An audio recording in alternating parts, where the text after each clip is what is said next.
Hey guys, welcome to learn English with Sarita. मैं हूं सरिता झा। आज की क्लास में हम लोग सीखते हैं पास्ट कंटिन्यूअस टेंस के बारे में। कंटिन्यूअस मीन्स होती है लगातार या जारी रहना या रखना। यहाँ पास्ट की बात हो रही है, इसीलिए ये भूतकाल की बात होगी। जो काम पास्ट में जारी थे उसे हम पास्ट कंटिन्यूअस टेंस के अंतर्गत पढ़ते हैं। जैसे एग्जाम्पल से समझिए, वह बाजार जा रहा था, रमा पत्र लिख रही थी, वर्षा हो रही थी। सभी सेंटेंस में आप क्या देख पा रहे होंगे कि काम जारी ही था, लेकिन भूतकाल पास्ट टेंस में जारी था। इसीलिए इस तरह के ही वाक्य हम पास्ट कंटिन्यूअस टेंस में पढ़ते हैं।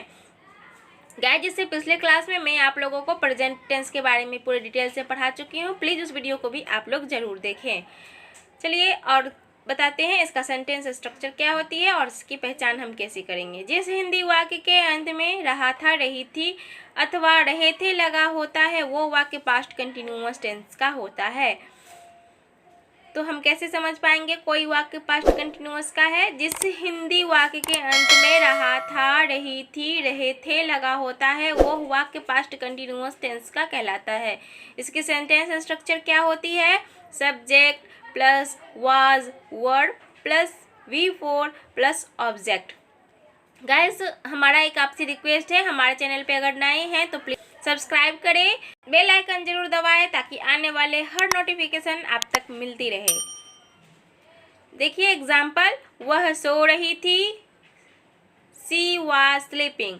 सी सब्जेक्ट है, वाज क्योंकि यहाँ पे ये थर्ड पर्सन सिंगुलर नंबर है इसलिए इसके साथ वाज लगती है, और V4 मेन वर्ब के साथ ING जुड़ जाने पे V4 कहलाता है।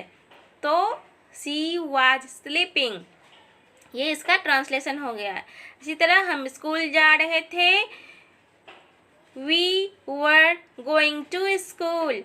वी हमारा फर्स्ट पर्सन प्लूरल नंबर है, इसके लिए यहाँ पे वी के साथ वर्ड हेल्पिंग वर्ब यूज हुआ, और गो हमारा मेन वर्ब है जिसके साथ ING लगाने पे V4 हो जाती है। स्कूल को जा रहे तो टू स्कूल, तो हम स्कूल जा रहे थे, we were going to school. मैं खाना बना रही थी, आई वॉज कुकिंग फूड। मैं के साथ हमेशा वाज लगती है क्योंकि ये सिंगुलर नंबर है, तो वाज कुकिंग फूड। खाना बनाने की अंग्रेजी होती है कुकिंग, इसलिए कुकिंग फूड। रमा पढ़ रही थी, रमा वाज रीडिंग। रमा पढ़ रही थी, रमा वाज रीडिंग। रमा नाम है और नाम सिंगल नाम है, इसीलिए ये थर्ड पर्सन सिंगुलर नंबर के अंतर्गत आता है जिसके साथ वाज लगती है। तो रमा वाज रीडिंग। तुम कपड़े धो रही थी, यू वर वॉशिंग क्लॉथ्स।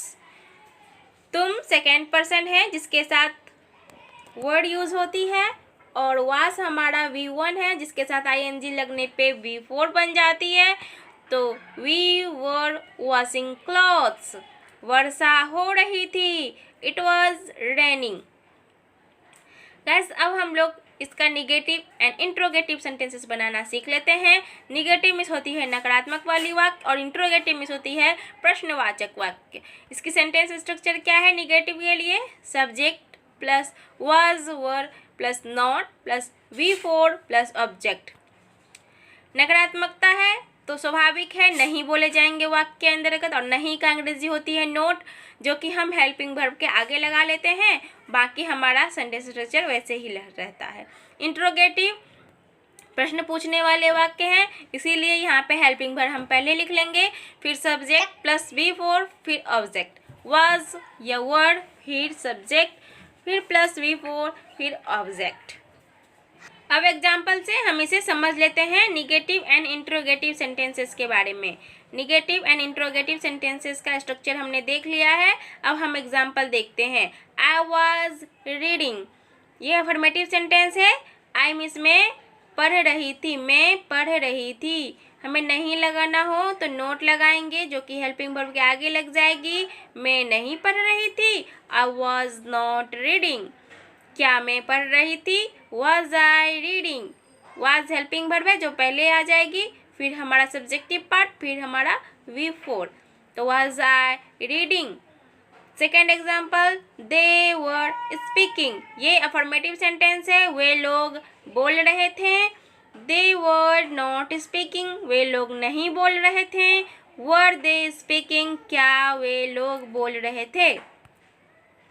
अब हम लोग इंट्रोगेटिव निगेटिव सेंटेंस बनाना सीख लेते हैं। इंट्रोगेटिव निगेटिव सेंटेंसेस मीन्स जिस वाक्य से हम नकारात्मकता के साथ प्रश्न पूछते हैं, ऐसे सेंटेंस को हम इंट्रोगेटिव निगेटिव सेंटेंसेस के अंतर्गत पढ़ते हैं, जिसकी सेंटेंस स्ट्रक्चर है वाज या word plus subject plus not plus V4 plus object, या इसे शॉर्ट फॉर्म में लिखेंगे तो wasn't, weren't plus subject plus V4 plus object. अब हम एग्जाम्पल से समझ लेते हैं इसको। दे वर प्लेइंग कार्ड्स, ये अफर्मेटिव सेंटेंस है, वे लोग कार्ड खेल रहे थे। तो हमें इसे इंट्रोगेटिव निगेटिव में बोलना है, तो क्या बोलेंगे, क्या वे लोग कार्ड नहीं खेल रहे थे, क्या भी लगाना है और नहीं भी लगाना है। तो क्या के लिए हम क्या करते हैं, हेल्पिंग वर्ब पहले लेते हैं, तो वर्ड दे नहीं लगाना है, इसीलिए यहाँ पे नॉट लगाएंगे। वर दे नॉट प्लेइंग कार्ड्स, क्या वे लोग कार्ड नहीं खेल रहे थे। इसे शॉर्ट फॉर्म में बोले तो वरंट दे प्लेइंग कार्ड्स, क्या वे लोग कार्ड नहीं खेल रहे थे। सेकेंड एग्जाम्पल देख लेते हैं। Krishna was singing a song, Krishna गाना गा रहा था, ये अफर्मेटिव सेंटेंस है। इसे ही अगर हमें इंट्रोगेटिव निगेटिव में बनाना हो तो क्या बोलेंगे, क्या कृष्णा गाना गा रहा था, तो was Krishna not singing a song. Was हमारा हेल्पिंग वर्ब है, इसीलिए पहले ले लिए, फिर नॉट लगाना है तो सब्जेक्ट के बाद नॉट लग गई, तो was Krishna not singing a song, wasn't Krishna singing a song, ये शॉर्ट फॉर्म हो गया। एक और एग्जाम्पल से ज़्यादा बेहतर समझ पाएंगे। एक ही साथ हम सब सेंटेंसेस को देखते हैं। वह खेल रहा था, he was playing, ये अफर्मेटिव सेंटेंस हो गया। इसे निगेटिव बोलना हो तो क्या बोलेंगे, वह नहीं खेल रहा था, बस हमने नहीं लगाया, इसीलिए बस यहाँ पे हमको नॉट लगाना पड़ेगा। he was not playing, negative हो गया। फिर इसे हम बोलेंगे क्या वह खेल रहा था, तो क्या के लिए क्या करना पड़ता है, हेल्पिंग वर्ब पहले लाना होता है। was he playing, इंट्रोगेटिव हो गया। क्या वह नहीं खेल रहा था, was he not playing, नहीं तो wasn't he playing, इसे शॉर्ट फॉर्म में बोल देंगे। एक और एग्जाम्पल से हम लोग बेहतर समझ लेंगे। हम लोग पढ़ रहे थे, we were reading, हम लोग क्योंकि प्लूरल सब्जेक्ट है इसीलिए इसके साथ वर्ड आया और रीडिंग। पढ़ना का अंग्रेजी होती है रीड, और रहे थे हैं इसलिए ING लगेगी, तो वी वर्ड रीडिंग, क्या हम लोग नहीं पढ़ रहे थे, वी वर नॉट रीडिंग। क्या हम लोग पढ़ रहे थे, वर वी रीडिंग। क्या हम लोग नहीं पढ़ रहे थे, वरंट वी रीडिंग।